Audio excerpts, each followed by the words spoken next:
Bom dia para todos. É um prazer estarmos juntos mais uma vez nessa manhã. Eu agradeço aí o convite do Ministério da Família, do pastorado dessa igreja, para que pudéssemos estar juntos aqui. É um desafio, porque o nosso campo é muito grande. Nós temos mais de 330 igrejas que compõem a Associação Mineira Central. E se nós usássemos um dia para cada igreja, incluindo os dias da semana, nós levaríamos um ano inteiro para passar em cada uma delas. E eu só aqui na Igreja do Progresso, até brincar com o pastor Vladimir, já estou me associando a ele e ao pastor Lucas. Eu já sou pastor auxiliar aqui. Eu já fiz uma série no domingo, já preguei em outros sábados, estou hoje aqui, amanhã à noite, com a graça de Deus, estaremos juntos. E hoje à tarde nós vamos dar uma continuidade a este tema tão importante. E eu queria então convocar os casais. Eu iria primeiramente falar mais aos casais, um aspecto assim da sexualidade voltada para os casais, mas eu decidi ampliar isso um pouco mais. Falarei para os casais, mas pode inclusive incluir não apenas os casais casados, noivos, namorados, mesmo os jovens. Eles podem vir nessa palestra às 16 horas. A minha intenção é fazer duas palestras, uma para ali os casais, enaltecendo os fundamentos teológicos do matrimônio, e depois, na sequência, um para pais, especialmente aqueles pais que ainda têm os seus filhos pequenos, mas mesmo aqueles que já têm os filhos maiores, que vão ser avós e pais, assim por dizer uma segunda vez, serão beneficiados também com a palestra de hoje à tarde. A minha família não me acompanha agora pela manhã, devido a compromissos que tem na igreja adventista que frequentam, mas à tarde e provavelmente amanhã à noite estarão aqui comigo. Eu sou casado, tenho dois filhos, o Mateus e o Lucas, e neste ano de 2014 Deus nos dá a graça de completarmos 15 anos de casamento. Uma bênção, essa história que nós temos trilhado juntos, e muitos já conhecem a minha esposa aqui, outros terão a oportunidade de conhecê-la logo mais e também no culto de amanhã à noite. Nós temos feito um esforço muito grande para promover o Ministério da Família e principalmente fazer chegar na igreja algo que possa fortalecer as famílias da nossa igreja. O tempo não nos permite agora, não é para este intuito que aqui vim, mas na próxima semana, no sábado à tarde, na Igreja Central, ali na Rua dos Timbiras, nós vamos fazer às 3h30 da tarde um encontro com todos os líderes do Ministério da Família do nosso campo. Nós estamos trazendo um casal de pastor do Rio de Janeiro, tem um outro casal também vindo do Rio de Janeiro, teremos uma palestra com o psicólogo Edivaldo, da Igreja de Céu Azul, e nós vamos ali trabalhar algumas coisas que ainda vão acontecer nas igrejas neste ano relacionado ao Ministério da Família. E nós queríamos ter aqui a representatividade, da nossa igreja ali, para que vocês possam absorver esses pontos e esses ministérios que deverão ser trabalhados aqui também dentro da igreja. Estou vendo o pessoal mexendo no relógio ali. Ontem aconteceu um milagre, igual nos dias de Josué, e o tempo parou. E eu pude falar assim à vontade, porque os ponteiros ali não se mexiam. Agora, hoje eu achei que o milagre ia continuar, mas já deram uma mexida ali, acertaram o horário e o nosso tempo está correndo. Nós viemos então para compartilhar com vocês o tema de hoje: família não é brincadeira. Família não é brincadeira. Se vocês me permitem, eu vou contar uma parábola. Jesus gostava de transmitir os seus ensinamentos a respeito de parábolas. E eu gostaria de contar uma para vocês aqui nesta manhã. A parábola que eu vos proponho, ela fala a respeito de um jovem. Imagine um jovem bonito, alto, talentoso. E esse jovem está desesperadamente procurando por um emprego. Só que ele não o encontra. Ele está cursando a universidade, precisa atender às necessidades financeiras da instituição e ele procura um emprego. E ele fica imaginando que na sua condição, um jovem, bonito, talentoso, alto, forte, ele poderá ser favorecido. E ele encontrará uma facilidade maior, pensa ele. Mas não é o que acontece. Vez após vez, ele tem dificuldade, as portas se fecham, e um dia ele resolve pegar então um classificado. E ali ele encontra uma oferta de emprego. E quando ele vê aquela oferta de emprego, ele percebe que ela tem que ver com um endereço muito distante de uma grande cidade. Ele liga para aquele lugar e ele pergunta: olha, de que se trata esse emprego? E as pessoas não querem dizer para ele. Quem atende, a secretária, fala assim: não, vem até aqui e você vai saber do que se trata. De repente, então, ele se dirige àquele lugar, precisava muito do emprego, pega 2 ônibus numa grande cidade, e ele percebe que o rumo é o do zoológico da cidade. E quando ele vai até aquele lugar, e ele percebe o número, era realmente o do zoológico, ele para intrigado, é um jovem forte, alto, bonito, talentoso, como vou trabalhar num zoológico?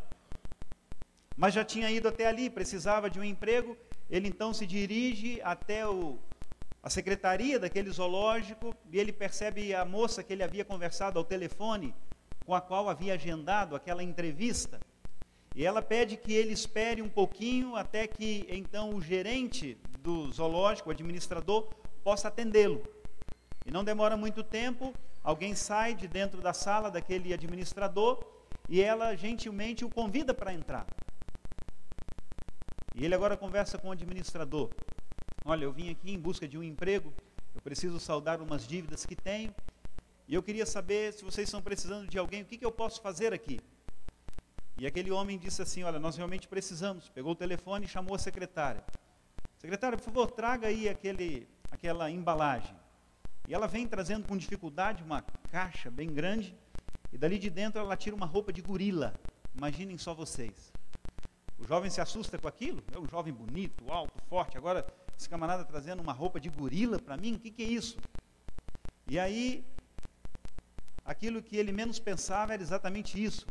E o administrador falou: olha, nós estamos fazendo uma reforma no zoológico, e devido a muita poeira, o nosso gorila, ele ficou doente, ele está em quarentena, mas nós não podemos deixar de ter a atração do gorila, ele é a parte principal do nosso zoológico. As crianças vêm para vê-los, as famílias se reúnem aqui, imaginem só você. Então eu preciso de alguém que faça o papel do gorila. E eu acho que você, pelo seu porte, seu tamanho, você tem condição de fazer isso daí. Aquele jovem ficou desapontado, mas já estava ali, perguntou quanto que ia ganhar, era uma boa grana, e ele se animou com a ideia, e até recebeu um vídeo ali com imagens do gorila, o que ele fazia, como caminhava, como que ele brincava com as crianças, para que ele pudesse reproduzir aquilo.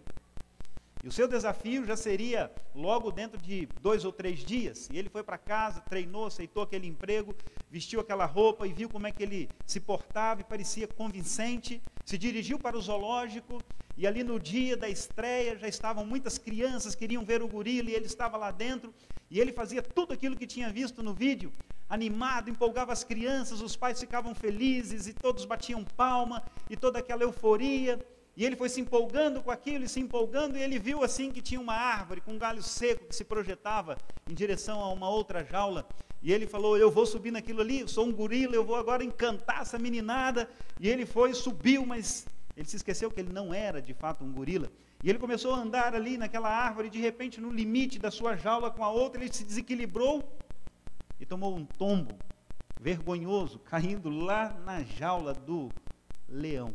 Imaginem só vocês. O leão estava preguiçosamente dormindo, viu todo aquele barulho, levantou a cabeça, e ele saiu de onde estava, bem distante, e começou a vir de forma ameaçadora em direção ao nosso amigo gorila. O amigo ficou desesperado, porque ele não podia revelar quem que ele era, mas ser comido por um leão ninguém merece. E ele então começa a gritar: gente, por favor, me tire daqui, me salvem. As crianças que já se encantavam com o gorila olhavam para ele e pensavam, mas olhavam para os pais, tipo assim, o que está acontecendo?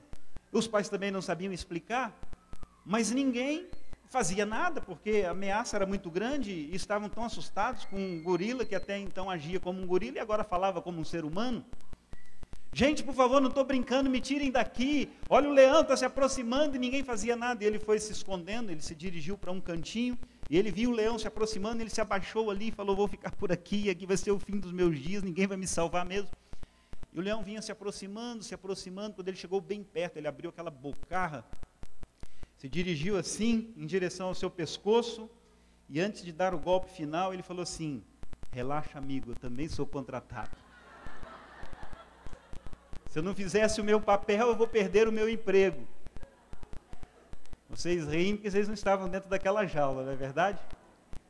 Mas, queridos, por que eu estou contando essa história? Há muitos lares hoje que vivem uma farsa. Há muitas famílias que vivem uma simulação.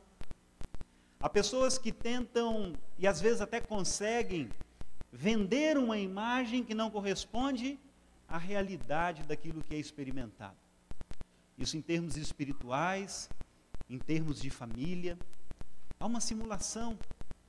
Há uma tentativa muito grande de mascarar, de camuflar, de vender uma imagem positiva, quando na verdade não é isso que acontece. Há muitas pessoas que estão vestidas de gorila e conseguem por um tempo talvez simular alguma coisa, mas na verdade aquilo não é a realidade. Eu não queria dizer isso a vocês, mas a família está se desintegrando na sociedade em que nós vivemos. E, infelizmente, essa não é uma realidade apenas na sociedade em que vivemos, mas inclusive em comunidades religiosas, como é que nós aqui estamos agora reunidos. A família vem se debatendo com uma série de problemas e dificuldades. A revista Veja, ela trouxe uns dados estarrecedores, perguntando a casais em diversas regiões do Brasil sobre a fidelidade no casamento. 73% dos homens entrevistados, casados, afirmaram já ter sido ou estavam sendo infiéis à esposa, sem que ela ao menos soubesse. 73%. E a mesma pergunta foi dirigida às mulheres e elas não ficaram muito atrás. 63% das esposas admitiram que elas também eram infiéis no seu relacionamento conjugal. Uma outra pesquisa realizada nos Estados Unidos, reunindo 3.600.000 crianças, descobriu outros dados alarmantes.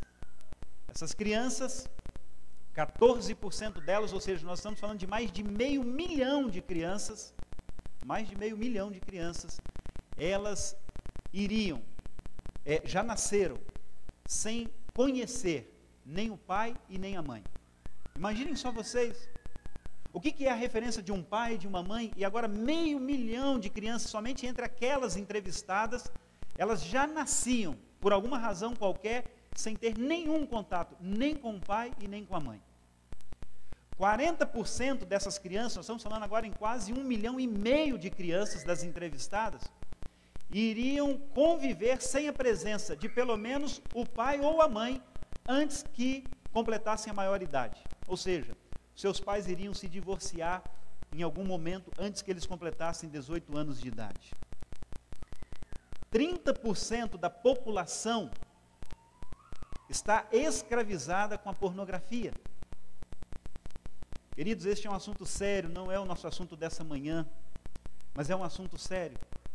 A internet traz muitas facilidades, mas ela pode trazer também muitos perigos. E perigos que antes estavam muito distantes da nossa casa, agora estão a um clique do nosso dedo. A pornografia vicia como um crack. E como qualquer outro vício, ela nunca se sacia, ela exige doses cada vez maiores.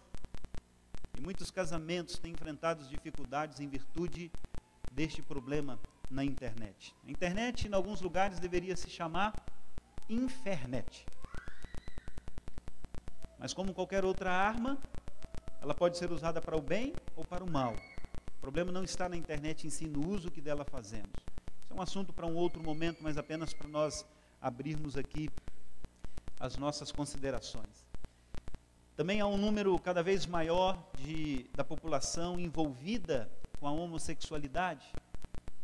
Interessante que a homossexualidade clama por direitos, direito de expressão, e ao mesmo tempo que querem ter o direito de expressão, querem calar a voz daqueles que não concordam com essa filosofia.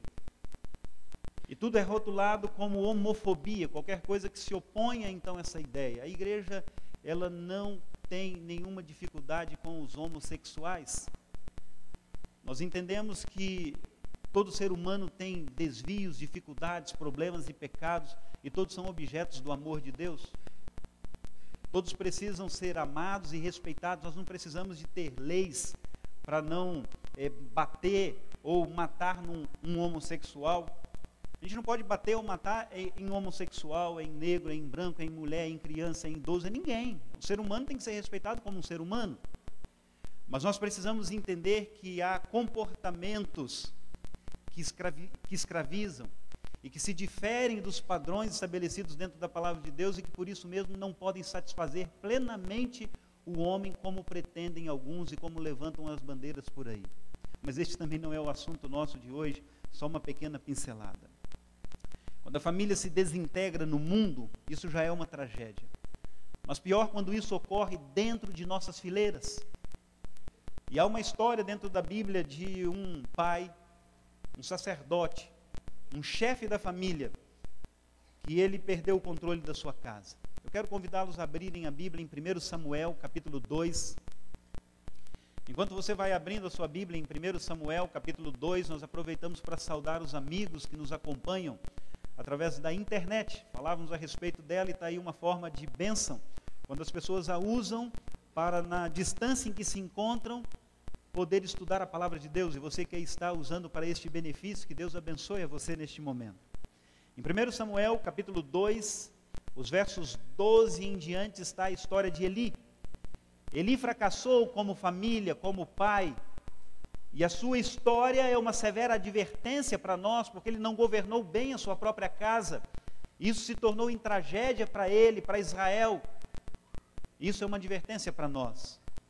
Em 1 Samuel, capítulo 2, versos 12 em diante, a Bíblia diz assim: Eram, porém, os filhos de Eli, filhos de Belial, e não se importavam com o Senhor.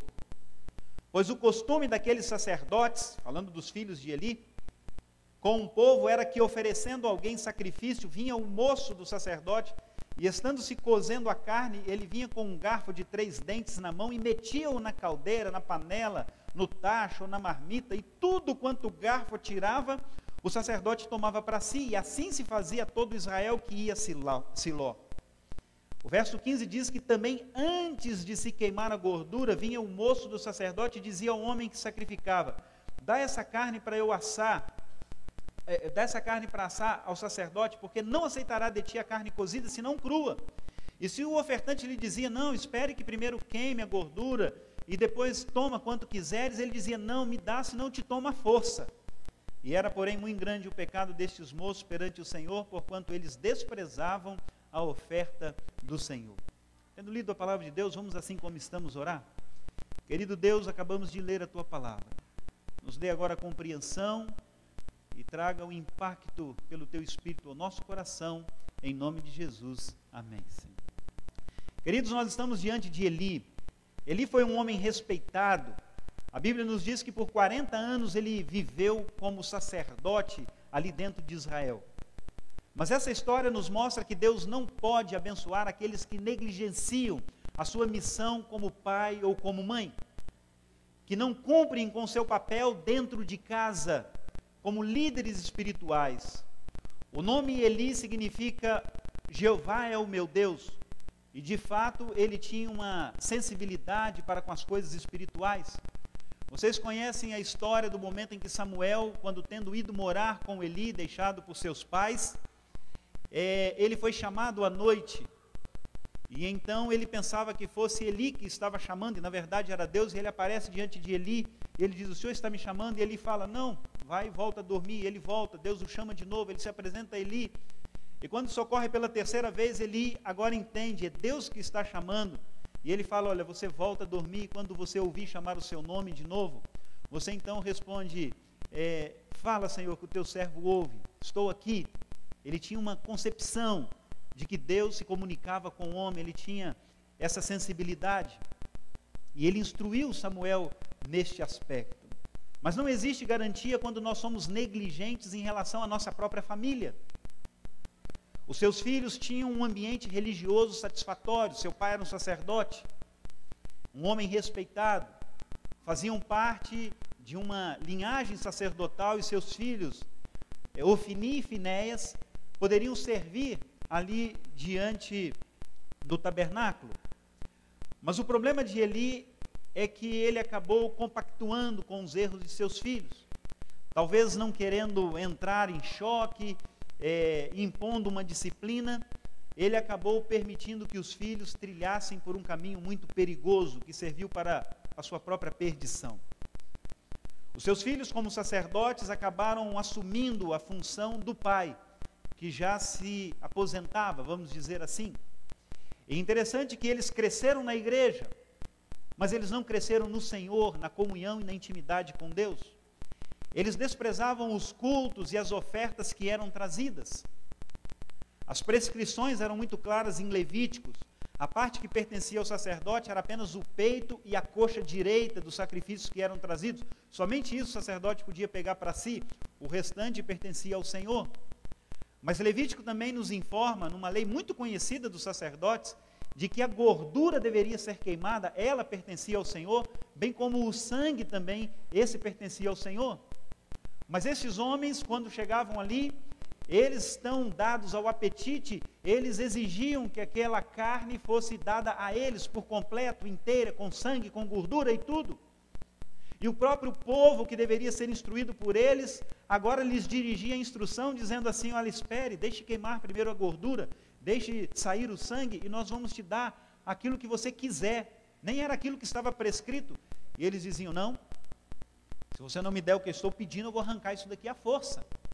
Olha a desconsideração que eles tinham para com a função que eles exerciam, como líderes espirituais que eram, como eles haviam avançado no seu pecado. Aqueles homens também se tornaram adúlteros. Eles começaram a se envolver com outras mulheres. A Bíblia narra isso daqui, trazendo desonra à causa de Deus e também à sua própria família, a esposa, filhos e assim sucessivamente. Eu quero lhes dizer que nós vivemos num mundo permissivo. Este é o mundo em que nós vivemos. Os nossos filhos, infelizmente, vivem num mundo pervertido. E um mundo que cada vez mais vai levantando bandeiras contrárias àquilo que está estabelecido dentro da palavra de Deus. E parece que nós não temos força para reagir, sentimos o peso dessas coisas. E muito daquilo que era anteriormente uma cultura ou uma filosofia apenas do mundo, rapidamente começa a ser absorvida, sentida e muitas vezes até defendida dentro das próprias fileiras cristãs. Ali estavam os filhos de Eli. E eu queria aproveitar para falar de 3 possíveis erros de Eli que contribuíram para o seu fracasso e que isso servisse de advertência para nós.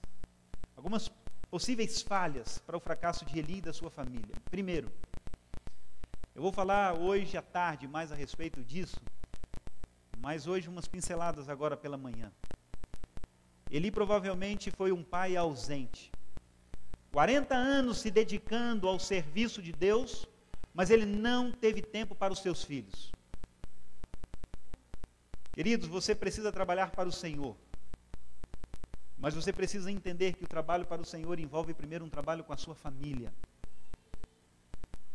Deus vem em primeiro lugar, a família em segundo lugar, a igreja de Deus em terceiro lugar. Essa é a ordem, todos nós sabemos disso. Mas às vezes respeitar isso e viver isso é difícil. Às vezes nos envolvemos tanto com a igreja de Deus, é uma coisa boa, mas tem muita gente para cuidar da igreja de Deus, mas para cuidar da sua família só tem você. Muita gente vai cuidar do que vai acontecer aqui, mas quem vai cuidar da sua família, do seu casamento e dos seus filhos? Deus em primeiro lugar, família em segundo lugar e a igreja de Deus em terceiro lugar. Tragédia é que há pessoas que não têm tempo para Deus, não têm tempo para a família e não têm tempo para a igreja de Deus. E nós deveríamos ter essa prioridade na nossa vida. Eli era um pai ausente. Um psicólogo afirmou que cada filho precisa de 2 horas diárias de atenção dos seus pais. É uma conta que ele fez, não sei. Eu não sou obrigado nem você a concordar com isso daí, mas ele falou 2 horas. E alguém já me perguntou: pastor, e eu que tenho 3 filhos? Eu falei: quem mandou você ter 3? São 6 horas. O fato é que os filhos precisam da presença dos seus pais. A vida moderna rouba este tempo. E nós temos terceirizado essa atenção à televisão, à internet, ou ao serviço de uma babá ou de uma creche, e os filhos carecem da atenção de seus pais. Eli se envolveu tanto no trabalho do Senhor como um sacerdote que ele provavelmente errou em não dar atenção para o seu filho. Dê uma olhada nas reuniões da escola. Normalmente as mães estão ali. Vá aos consultórios médicos. Normalmente são as mães que estão ali. Onde estão os pais, agora de uma forma especial? Queridos, estão trabalhando. Trabalhe menos, papai, trabalhe menos, mamãe, ganhe menos dinheiro, mas acompanhe mais o seu filho. O tempo passa rápido demais. Há 12 anos atrás eu era pastor na Central de Poços de Caldas, e nasceu ali o meu filho mais velho. 12 anos já se passaram, e se ele sair de casa na idade que eu saí, eu só o tenho por mais 3 anos e meio dentro de casa. E terá passado todo o tempo que eu tinha para dedicar a esse meu filho de uma forma mais integral. O tempo passa rápido demais. Você vai ter tempo depois para fazer outras coisas, mas nunca mais o seu filho vai ter 10 anos, 11 anos, 5 anos, 3 anos de idade, só uma vez na vida. Dê atenção. O filho vai falar com o pai e o pai manda ele sair. Já viu? Chega em casa cansado, trabalhou o dia inteiro, tudo que ele quer agora é entrar ali na internet para ler umas notícias, ou ele quer sentar no sofá para ver um jogo de futebol, e aí o filho chega, ô papai, deixa eu falar contigo, aqui ó, não tem tempo, vai lá falar com a mãe. Aí ele vai lá para falar com a mamãe, quando chega lá, a mamãe está no Facebook, ou está vendo uma novela, aqui vai falar com o seu pai, e ele vai falar com o pai, fala com a mãe, fala com o pai, o menino fica doido. Ele vai falar com quem? Com um traficante lá na rua, um pedófilo que mora do lado da casa, porque estes estão atentos e querem dar a atenção que muitas vezes não se tem dentro de casa. Dê atenção para os seus filhos, gaste tempo com seus filhos. Pior que os pais que desaparecem são aqueles que são ausentes dentro da própria casa. Isso é ainda pior. Um segundo problema possivelmente existente com Eli é que ele era omisso, negligente, descuidado na sua função como pai, nas faltas dos seus filhos, no desrespeito para com o santuário de Deus. Ele não se posicionava. Queridos, nos anos 30, 40 e 50, regime militar, nós recebemos uma herança de imposição assim muito vertical. Pai, os filhos, vertical de cima para baixo. E veio então o movimento dos anos 60 de libertação, e entendendo que aquilo estava errado, aquele extremo, vamos passar agora para o outro lado. O filho agora é como um amigo e tal, e não se impõe mais regras, foi muito reprimido, faz mal para a criança, não pode isso, não pode aquilo, deixa ele crescer do jeito que quiser, depois quando ele estiver grande, ele vai ter maturidade para tomar as decisões. E hoje nós estamos exatamente no outro extremo. Os pais muitas vezes não se posicionam, e às vezes por falta de orientação, por isso vamos falar um pouquinho mais sobre isso à tarde. Eli foi omisso. Ele via os defeitos de seu filho, de seus filhos, mas ele não se posicionava. Não tenha medo, pai, de se posicionar, de estabelecer regras e limites. Os pais precisam governar sobre os filhos e não os filhos sobre os pais. Eles precisam ter uma referência clara de autoridade no pai e na mãe. Porque se o filho não respeita pai e mãe, não respeita polícia, chefe no trabalho, pastor, ele não respeita mais ninguém. E isso é aprendido dentro de casa, o respeito devido a pai e mãe, honra pai e mãe, é um dos mandamentos de Deus. E isso exige o estabelecimento de regras, de limites, de disciplina. O próprio Deus age dessa maneira. Ele disciplina todos quanto Ele ama. O amor e a disciplina andam de mãos dadas. Elas precisam ser dosadas em medidas justas. E os limites não dependem de humor. Se o seu time ganha e você está lá na sala, Aí o guri chega ali, pega na cortina de um lado e vem igual um Tarzan, comemorando e tal, e você pula com ele, brinca. Aí, no outra semana, o seu time perde. Aí ele só passa ali e trisca naquela cortina, você já começa a dar uns tapas no pé de ouvido dele, ele não entende nada. Por quê? Porque as regras não são claras, elas são vulneráveis, de acordo com o que acontece. Está bem, não está, também não está. E aí as coisas não ficam claras na mente da criança. A criança precisa entender o que ela pode, o que ela não pode. Se ela ultrapassar, o que acontece, quais são as consequências disso daí. E há muitos lares que não têm regras. A criança testa o pai. O pai diz para a criança assim, olha, você não coloca a mão aqui, senão... E aí ele fala o que vai acontecer. E aí a criança vem, olha para o pai, olha para a mãe. Não pode pôr a mão aqui não? É aqui que não pode pôr a mão? É? O que vai acontecer? E não acontece nada. Os pais governam sobre os filhos. Quando os filhos governam sobre os pais, quando o inverso deveria estar acontecendo. A disciplina, queridos, ao contrário do que muitos pensam, ela serve para trazer segurança, ela desenvolve autoestima, ela faz com que o filho cresça conhecendo até onde ele pode ir e quais os preços que ele pode pagar se ele ultrapassa aqueles limites, isso o protege. O filho que é disciplinado, ele se sente mais amado do que aquele que não tem disciplina. Inconscientemente, o que não tem disciplina, ele pensa, meu pai e minha mãe não se importam comigo. Eli foi omisso. Alguns pais que são muito duros também. E aí volta para aquele outro extremo. Às vezes a criança está ali, vai tomar um suco e deixa o copo cair, derrama, e o pai já vem batendo e brigando e pondo de castigo. Irmãos, um acidente. Isso não exige castigo, um acidente que ocorreu. Agora imaginemos que a criança está ali, está um copo, e você menciona para ela, não mexa nesse copo, tá bom? Aí você deu uma ordem, ela vai lá e mexe, desafiando a sua autoridade, aí isso exige uma punição. Agora, no uso comum, ela está ali, entornou, e o pai quer então disciplinar e tal, isso cria também um outro aspecto prejudicial.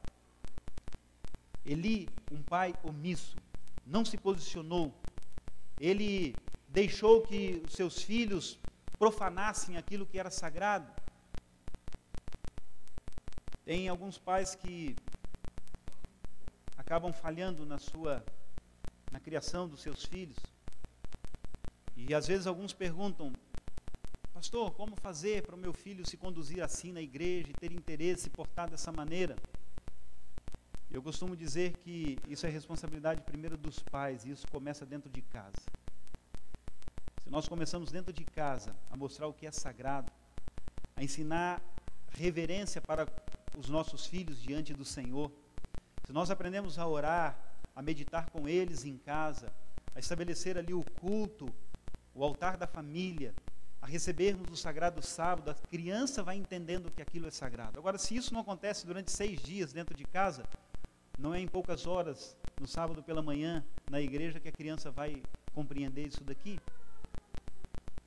E há pais que têm permitido aos seus filhos brincarem com o que é sagrado. Brincar com o que é sagrado. Nós não podemos exigir de uma criança que ela tenha uma postura como de um adulto, mas nós podemos exigir que ela tenha uma postura como de uma criança que teme a Deus, que reconhece a presença dEle.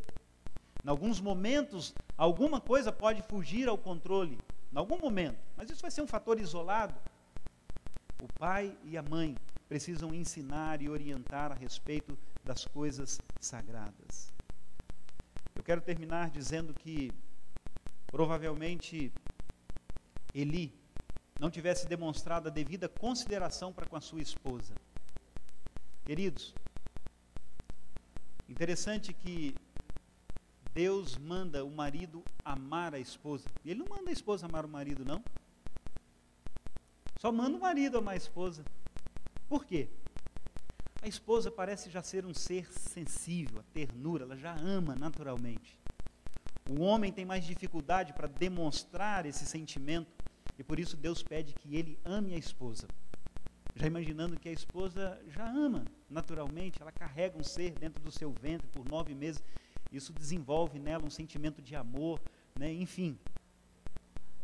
O homem tem coração e a mulher também. O coração do homem é maior do que o da mulher. E nem assim ele ama mais que a mulher. Eli provavelmente não demonstrou a devida atenção para com a sua esposa. A criança, quando ela vê indelicadeza para com a sua mãe, ela cresce desequilibrada. Pai, ame a mãe de seus filhos, ou de seu filho, ou de sua filha. Agora, como que a criança vai se portar quando ela está dentro de casa e ela vê o pai falando assim: você não presta, você não vale nada, você não estava com a cabeça quando eu me casei com você. E aí a mãe pega e responde assim: você é que não presta, você vale menos que eu ainda. E aí a criança vai ouvindo aqui, ela fala: meu pai não presta, minha mãe não presta, que lar é esse que eu estou? Nada presta, então também deve ser imprestável. Pai, ame a mãe de seu filho. Demonstre consideração e respeito. A Bíblia diz em 1 Pedro, capítulo 3, verso 6 ou 7, que o marido que não trata com dignidade a sua esposa, até a sua oração é interrompida. Olha só. Aí as mulheres estão felizes, né? Mas eu vou falar para vocês também. Mães, tratem com respeito o seu marido. Dirija a ele com palavras distintas. Não menospreze diante dos seus filhos, nem longe deles, mas muito menos diante dos seus filhos. Aqueles que são separados, isso pode ter ocorrido, não misture os problemas. Seu problema é com seu ex ou com a sua ex é uma coisa, mas preserve a referência que o seu filho ou sua filha tem a respeito do pai e da mãe. Deus fez pai e mãe, homem e mulher. Há nessas duas figuras algo que representa a própria identidade de Deus. Experimente dar um beijinho na esposa, na frente dos filhos, e observe a carinha deles. Ah, pastor, mas eu não vou fazer isso, dar um beijinho na minha esposa, dar um abraço. Brigar, você briga. 3 vezes Deus mandou advertências para Samuel. Uma pelo povo, porque o pecado era público. Outro por um profeta desconhecido. E o terceiro, através de Samuel, que teve até medo de falar para Eli, da revelação que ele tinha recebido. Eu quero terminar dizendo que Deus hoje também, Ele tem nos mandado advertências. Através de mensagens como essa, através de um artigo que lemos, de um livro, Deus tem nos advertido também de coisas aparentemente simples, mas que negligenciadas poderão nos fazer pagar um alto preço na nossa família. Como um filho deve ser? Talvez você responderia: obediente, laborioso, honesto, prestativo, amoroso. Eu vou te dizer então, faça uma lista disso, coloca ali num papelzinho, cola lá na geladeira, e então o seu filho vai ser isso daí. Você acha que é assim que funciona? Isso é simpatia, né? Isso não funciona. Agora, seja isso. Demonstre temor para com Deus, respeito para com a família. Seja laborioso, amoroso, e você terá grande chance de ver isso se reproduzindo na vida de seu filho. E ainda que ele queira caminhar por um outro caminho, e ele tem o livre-arbítrio para isso, os valores que você ensinou jamais se desviarão dele, estarão para sempre na sua mente e serão uma referência constante, convidando-o a retornar à base daquilo que ele recebeu. Queridos, que Deus abençoe as famílias aqui, aos pais, aos filhos, respeitem filhos dos seus pais, honrem seus pais. Esse é o primeiro mandamento com promessa.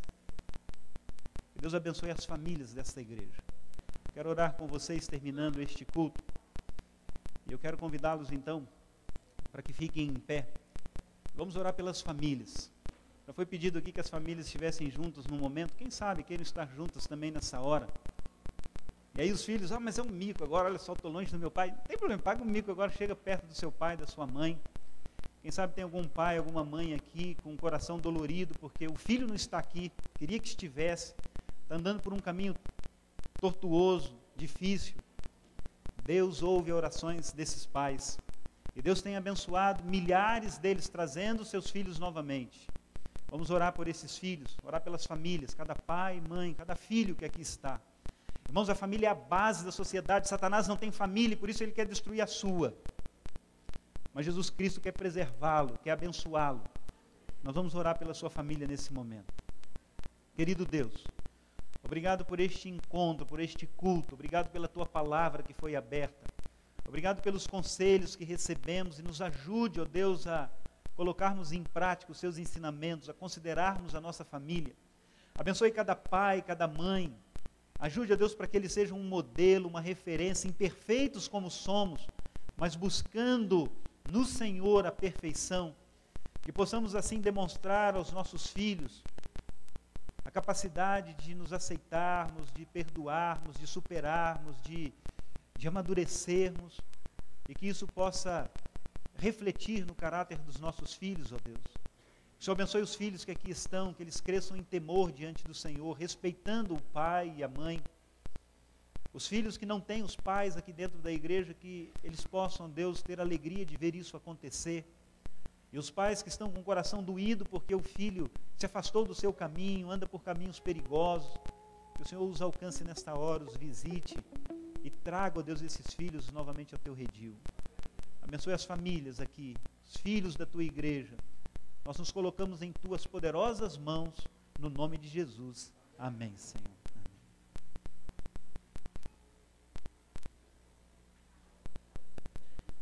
Obrigado, pastor. Podem se sentar.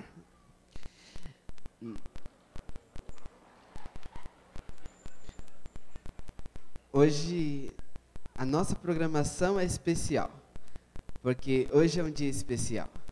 Estamos felizes porque as nossas mães têm sido homenageadas neste dia.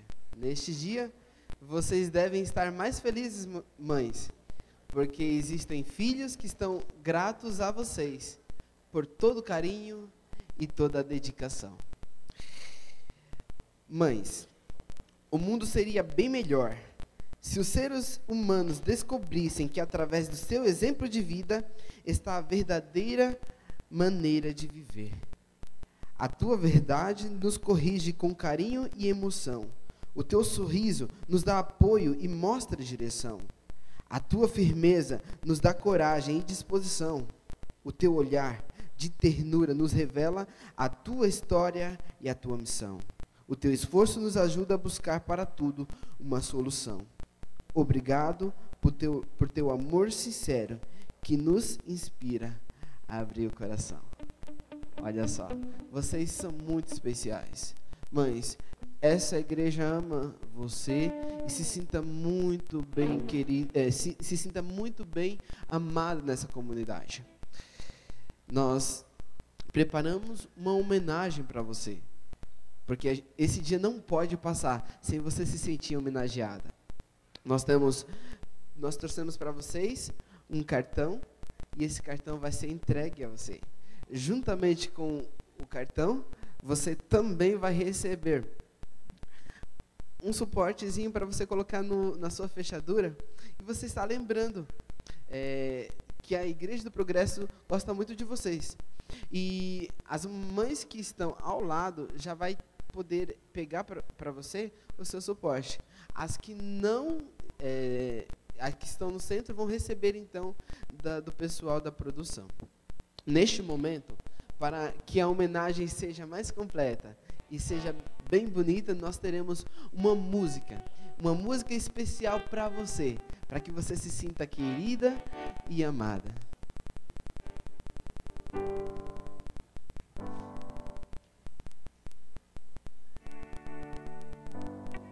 Enquanto a música está sendo cantada, queria pedir que as mães ficassem em pé por um instante para receber o seu presente, e a música então vai ser cantada para vocês. Som.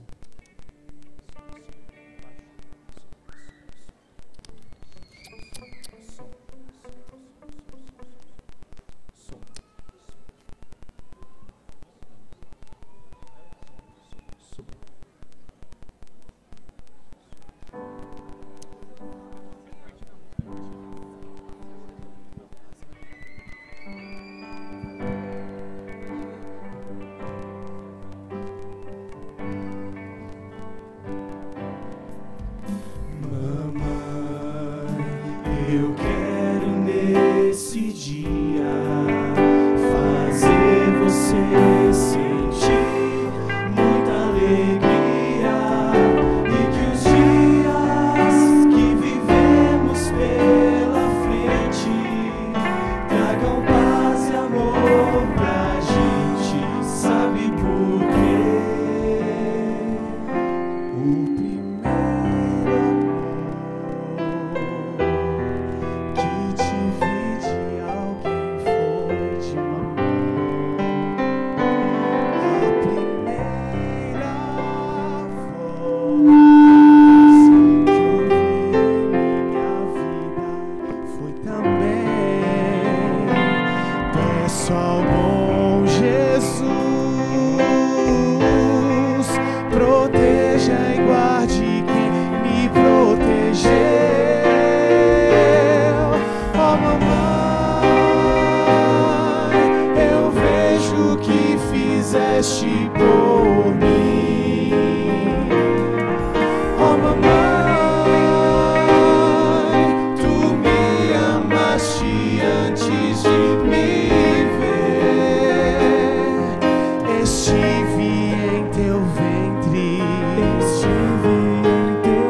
de dias que é só seu.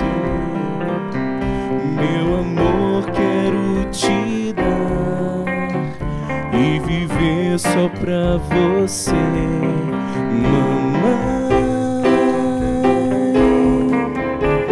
Você sabe quantas vezes eu tentei lhe demonstrar o carinho que eu sinto por você. Mas agora é o momento de abrir meu coração e dizer o quanto eu gosto de você, mamãe. Você é a minha flor, você é amor, flor.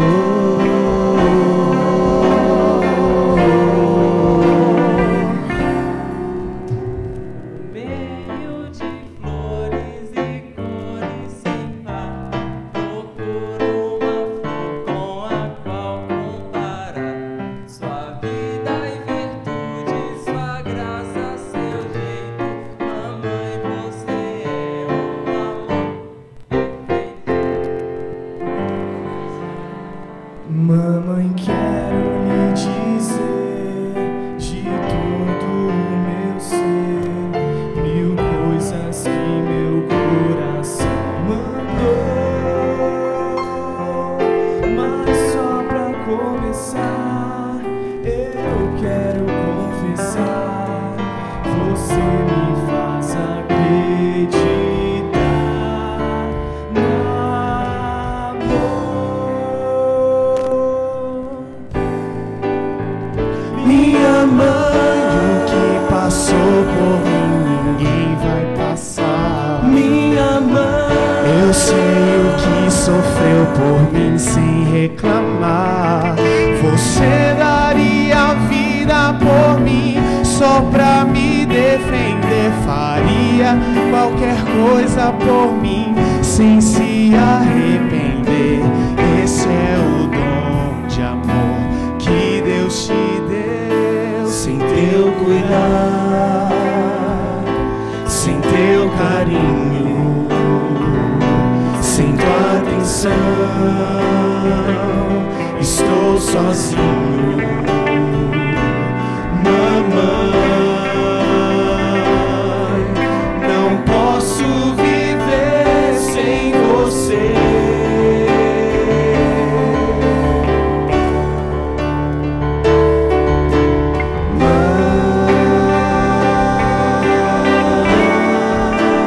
Quero te encontrar e te abraçar.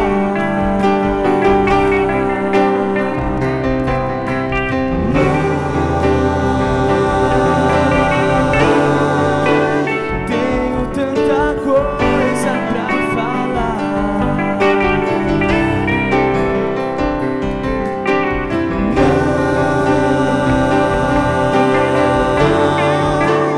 quero mais de ti me separar nunca mais.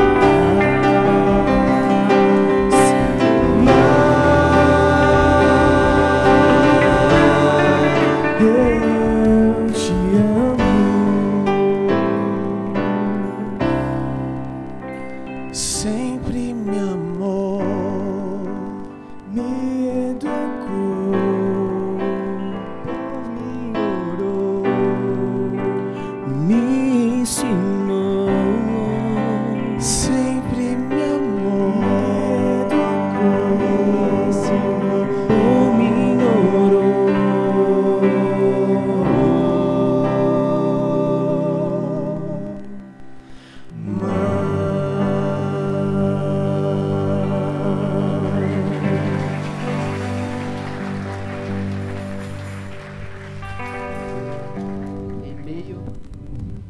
Em meio a muitos sorrisos de alegria, a lágrimas de emoção, a gente, juntamente com as mães, nos alegramos muito. Neste momento, nós queremos dar graças a Deus pelas bênçãos que nós temos, pelas maravilhas que temos recebido e pelo carinho que cada mãe tem demonstrado. Vamos dar graças a Deus pela tua existência e pelas bênçãos que Ele com certeza tem dado a todas vocês. Feche seus olhos. Vamos orar a Deus. Querido Deus, neste momento sublime, ó Pai, nós queremos agradecer ao Senhor pela existência das nossas mães. Obrigado porque elas têm sido um exemplo para a nossa vida, têm sido uma bênção guiando a nossa vida, nossos caminhos. E neste momento, ó Pai, eu quero te clamar que o Senhor abrace a cada mãe aqui presente. Através de cada filho, que cada mãe possa sentir o teu amor, o teu carinho e tua atenção. Senhor, a cada dia é uma oportunidade de agradecer a nossas mães por tudo que ela tem feito por nós. E nessa data especial a gente clama que esse carinho e essa atenção ela continue. Querido Deus, eu clamo a bênção do Senhor e também que o Senhor abençoe cada família através das nossas mães. Nós oramos em nome de Cristo Jesus. Amém. Mães, permaneçam em pé até receber o presente de vocês, tá bom?